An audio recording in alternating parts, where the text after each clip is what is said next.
Hello, welcome everyone. Firstly, I'd like to just begin by acknowledging the Djab Wurrung people, the traditional custodians of the land here on which we meet today, and pay my respects to their elders past, present, and emerging. So firstly, yeah, this is my studio, welcome. I live down, not in Melbourne anymore, I'm in southwest Victoria on a property.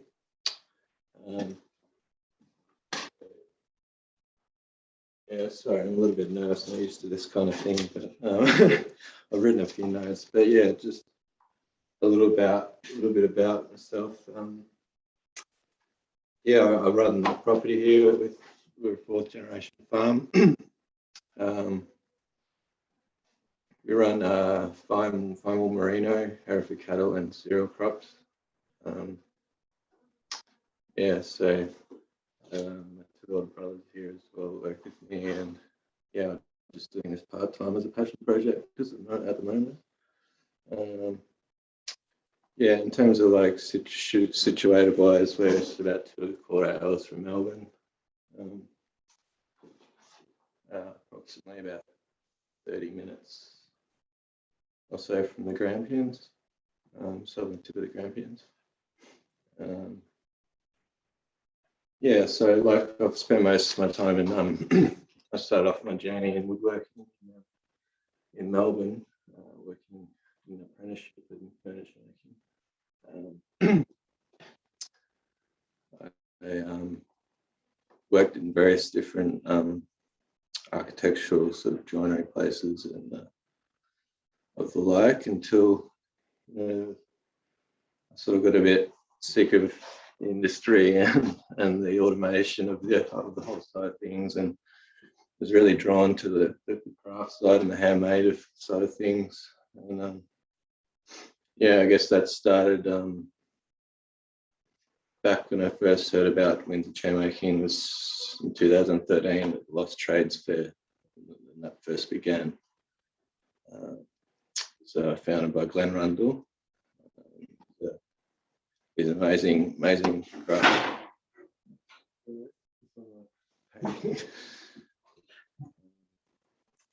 Yeah, so yeah, I was just drawn to the demonstrations and that first he was showing, and he was offering classes. So and then went yeah, did an amazing class at making a chair for a week with him. So yeah.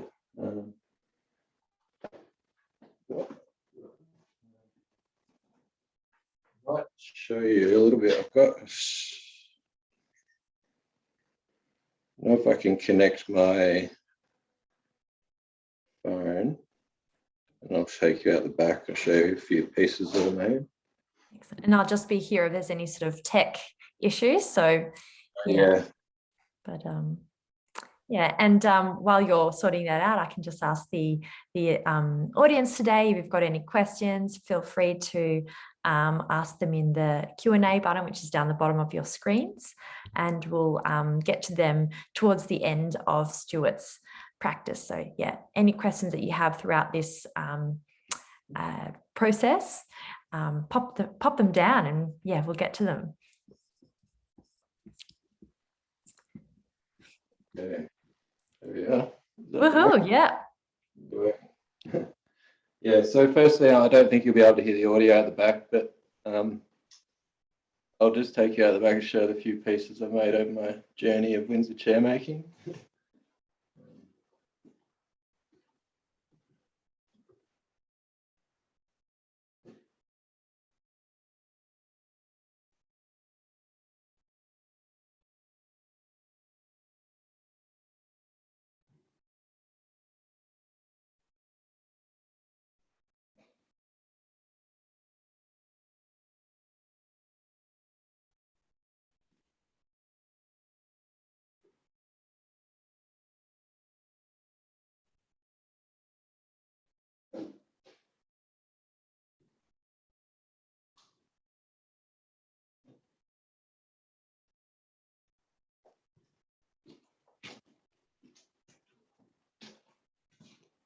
Yeah, so that's there's quite a eclectic mix there of Windsor chairs. Might put this.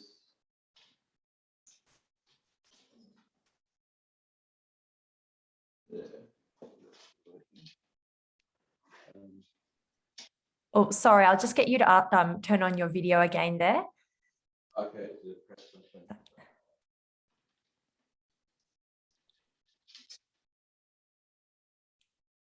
Sorry, I'll press something on.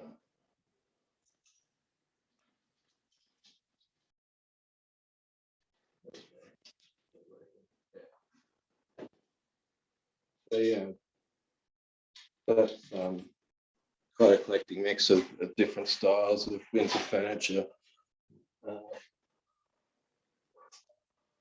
And I guess it's through just learning different techniques from each chair. You really start to understand how they're designed and the way the angles. There's not one angle on the chair that is completely drilled. They're all compound angles, really, so not one straight angle. So yeah, perhaps traditionally it's used. Spindles are made from green timber, which arrived from a log which has been freshly milled.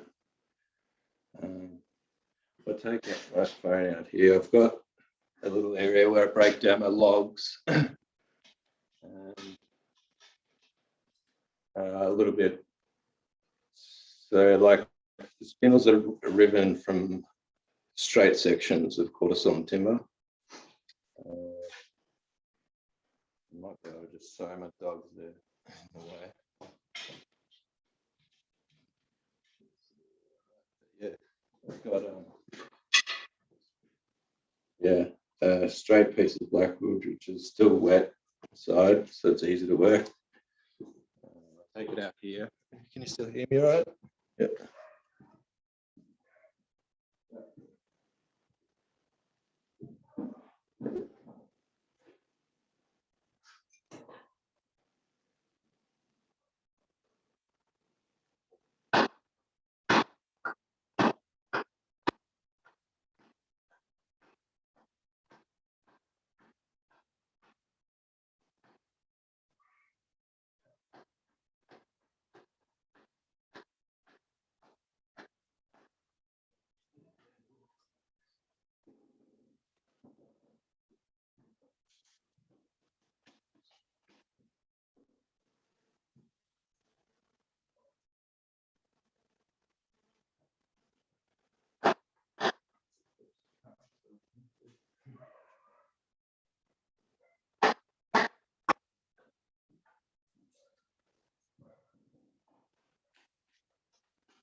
So using what we call as a fro, we can split out really nice straight stock.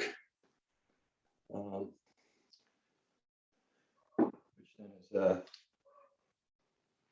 sorry, I ended up just cutting myself there on the corner of the tool.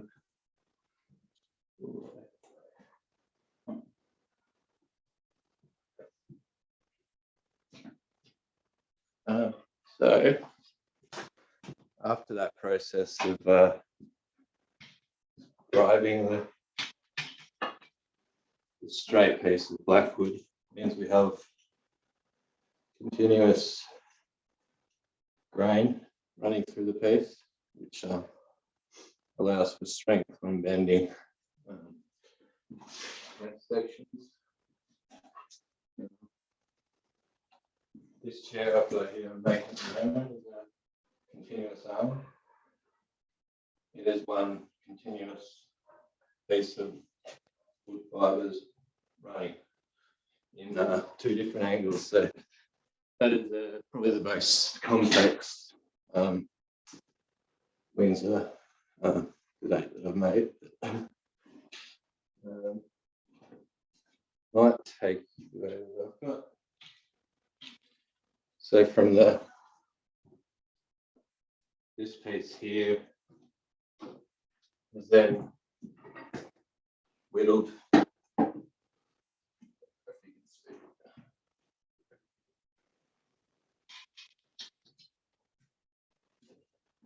This is whittled down on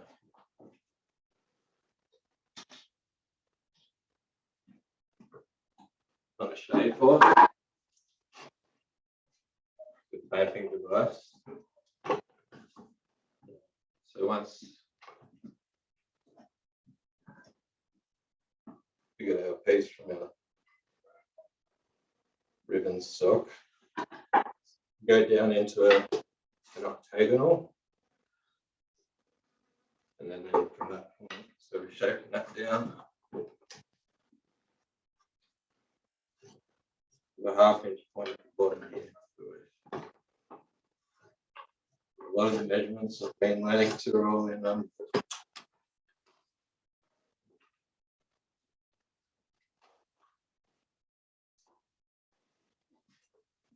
I'm just going to wipe my hand.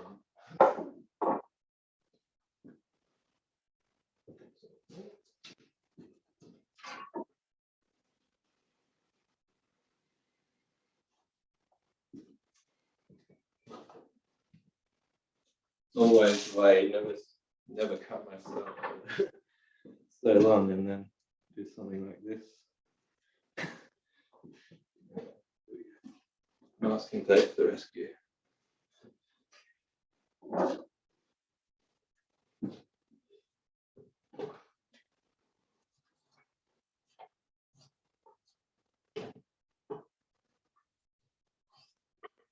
So I'll use probably the draw knife to get it down close. This is probably the most common tool used in draw making.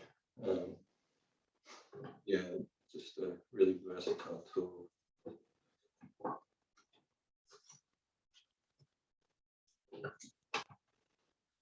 From that point, I'll probably move down into a spoke shave.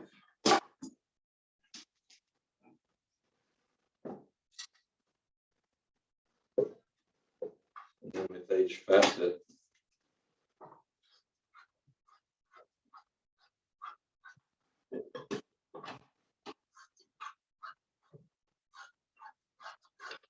start bringing it down to the 1/2 inch point, so around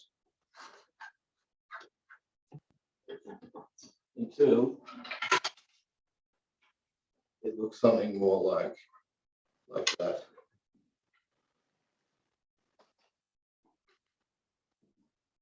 So I mean, I'm not sure how much we're going to get through in terms of showing the whole thing, but that's sort of idea. And then I fit it into the chair. I'd like to perhaps maybe show a few of the different processes in terms of the seed carving. I'll take it around here. This is the matrix of geometry and angles that we use to mark out the angles of the holes that drill the leg, which is a tapered mortise, which is then wedged with strength, obviously. But yeah, so I've got things to help me and lots of different jigs. We've actually had someone who has asked if we can have a closer look at some of your tools and see what they're used for. So if you wanted to bring them up close to the camera.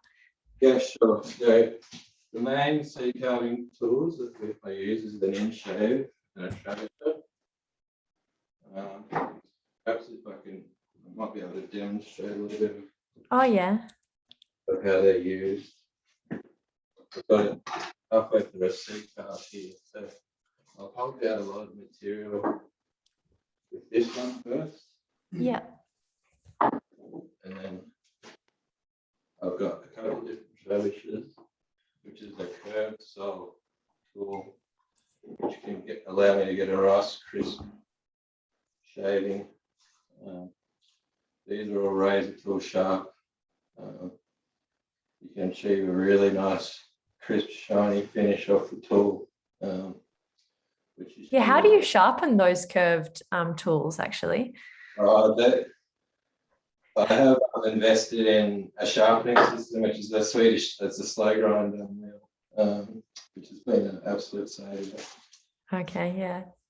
But yeah, obviously I'm more passionate about the making side, and the quicker I can be in here making things as opposed to sharpening, I prefer that. So. Oh yeah, yeah. Yeah, but obviously having sharp tools is really important. So I'm going to show you got a view there of the. Oh, fabulous. It's so great to be able to see the detail. Yeah, so I'll start working with top of here. I sort of want to leave here with a pommel and a nice crisp sort of detail line running through here. And then it's sort of like a topography sort of map. And generally sort of tend to work a lot by what the timber will let you do, in terms of grain direction. You're always sort of just reading the grain of the actual seed. Yeah.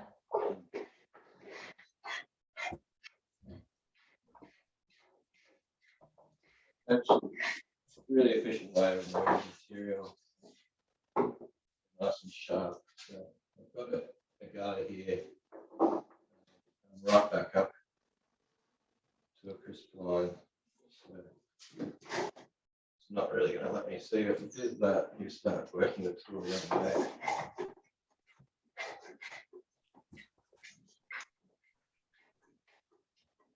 And we've had a question from the audience about what defines a Windsor chair. Typically, it's,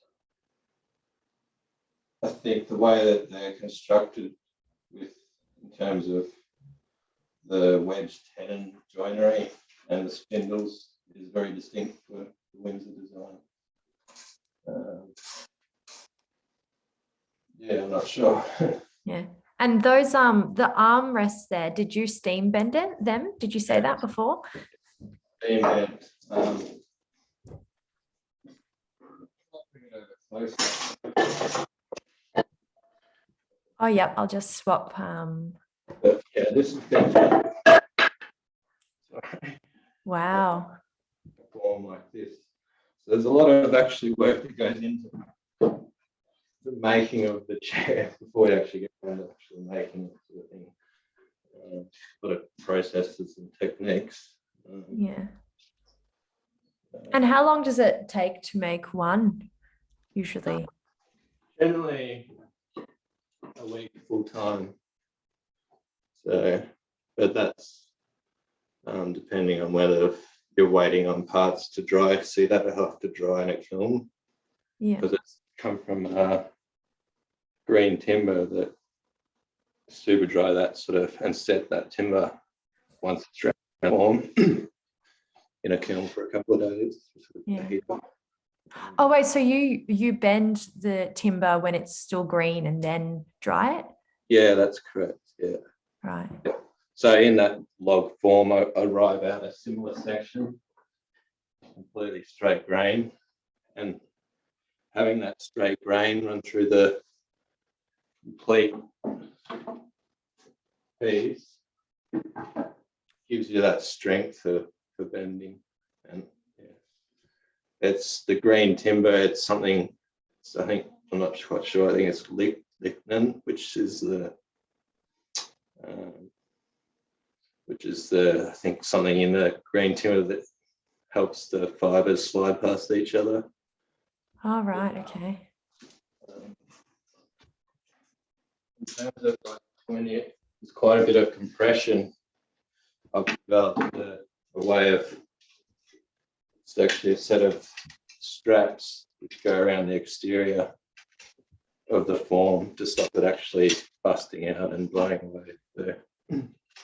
And there's quite a bit of experimentation in bending. I mean, it's not perfect in terms of either log wise, but you can, in terms of like, you want to try and find as straight as possible with blackwood. I mean, Australia hasn't typically got a lot of great species to bend with here, as opposed to American white oak that they have over there. Yeah. Yeah. Where do you source your timber from? Is it from your like fallen felled timber from your property, or do you? Yeah, well, this one I actually salvaged from those storms that fell on someone's house in Emerald the start of the year, just out of Melbourne.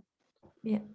But the sleep material is I like using that's a blackwood, but this is Fijian mahogany. Oh wow. It's sustainably grown timber. It was planted in after World War II, and so there's Fijian like tree farms that help support the community over there. So yeah, they harvest. It's a beautiful carving timber. So yeah. And what makes it if we can see a close up of that, that would be awesome. But what makes a good carving timber? Generally the structure of the or the hardness. I think just I mean, a lot of timbers have different carving characteristics, but yeah, a good carving timber will you'll get a nice silky finish off the tool. Yeah.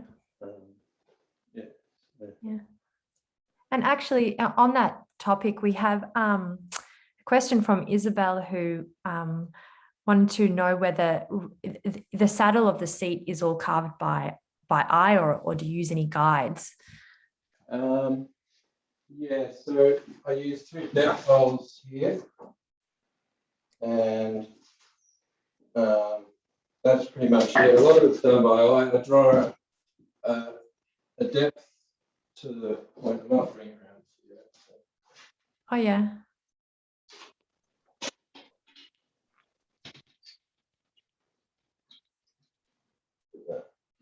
But I've just drawn a line on the outside. I'll remove a lot of this material with the draw knife.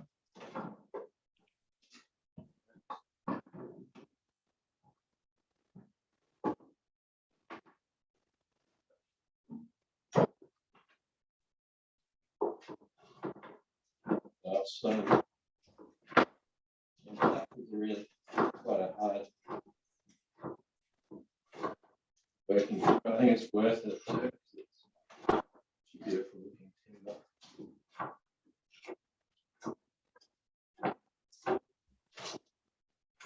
So if it starts splitting back that way, you want to move your tool back around the other way and start skewing and slicing in the other direction. Yeah. Are we able to get in a bit closer and see that detail?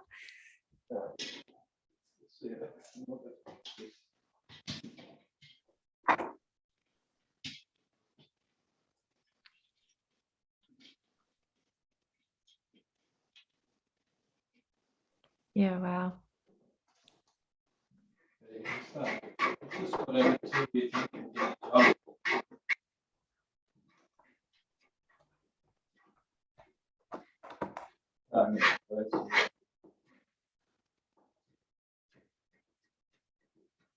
Point where the grain changes direction there.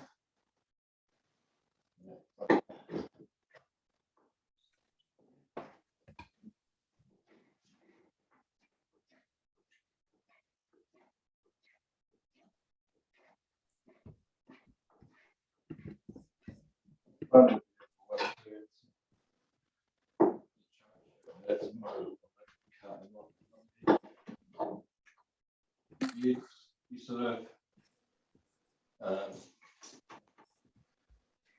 dictate the depth of cut by the way you rotate the tool back and forward.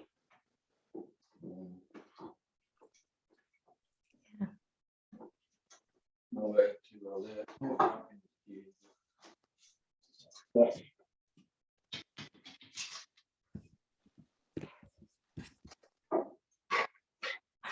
And we do have a couple of questions here. If we wanted to go to a couple of question time now before the next session.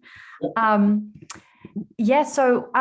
from Eli, who's actually a part of next week's open studio session and does a bit of wood carving. He wants to know what is Stuart's favorite finish to the timber when making chairs? I've always I use the natural oil finish, of course, but traditionally the Windsor chairs in America are painted with a milk paint, which is a milk protein based paint, and a lot of the Windsor chairs in America were painted, so you can actually see the actual piece as a whole. And generally they use different types. You use rock maple for the legs to achieve crisp turns. Use softer carving, so it would all mismatch. So the way of painting it would be a way of bringing the chair together as a whole and seeing it as a form. But I've been drawn. I've always come back to an Osmo finish. It's just I've tried a lot of the Australian natural oil finishes. Osmo seems to be the best product I've used. Yeah. And how many sort of layers do you put of Osmo? Oh, well, that's the thing, it can be like, you can be going over each piece of the chair, 6 or 8 times, it'll be usually, at least 3 or 4 coats, but then rubbing back in between each coat. So, it sort of adds up in terms of the amount of hours your hands put into a piece of the thing. So, yeah. And the last question that I'll just ask you before we go to our next open studio with Kate Brow is, do you have any assistants working with you, or do you do it all yourself? No, I'm just here by myself, actually, on a property. We're on about 6,000 acres here, so it's quite sparse. I'll give you a zoom out. Oh, wow. What's your dog called? My corgi. Oh, yeah? That's Mount Cole over the back there. That's the pyramid. Oh, yeah.